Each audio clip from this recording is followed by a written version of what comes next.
গতকাল কলকাতার globe cinema হলে অনুষ্ঠিত হলো বহুল প্রতীক্ষিত ছবি প্রজাপতি 2 এর ট্রেলার লঞ্চ অনুষ্ঠান।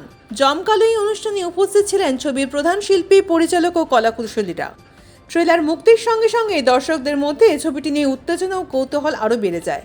প্রজাপতির সাফল্যের পর সিকুয়েল প্রজাপতি 2 নিয়ে দর্শকদের প্রত্যাশা ছিল তুঙ্গে।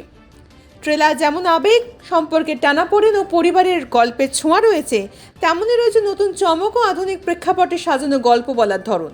ট্রেলার দেখে বোঝা যায় আগের ছবির আবেগ বজায় রেখেই এবার আরও পরিণত ও গভীর গল্প নিয়ে ফিরছে এই ছবি। অনুষ্ঠানের নির্মাতারা জানান, প্রজাপতি 2 শুধুমাত্র একটু সিকুয়েল নয়, বরং সম্পর্ক, ভালোবাসা ও প্রজন্মের দূরত্বকে নতুন দৃষ্টিভঙ্গিতে তুলে ধরার একটি প্রয়াস। শিল্পীরাও তাদের অভিজ্ঞতার কথা ভাগ করে নেন এবং দর্শকদের ভালোবাসাই তাদের সবচেয়ে বড় প্রেরণা বলে জানান। ট্রেলার লঞ্চ অনুষ্ঠানে গ্লোব সিনেমা হল জুড়ে ছিল উৎসবের আমেজ।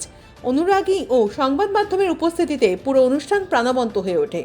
ট্রেলার মুক্তির পর থেকে সোশ্যাল মিডিয়ায় ছবিটি নিয়ে আলোচনা শুরু হয়েছে। সব মিলিয়ে প্রজাপতি 2 ট্রেলার লঞ্চের মাধ্যমে আবারও প্রমাণ হয়ে গেল এই ছবি নিয়ে দর্শকদের প্রত্যাশা একেবারে তুঙ্গে, আর মুক্তির দিনটির অপেক্ষায় শুরু হয়ে আছে।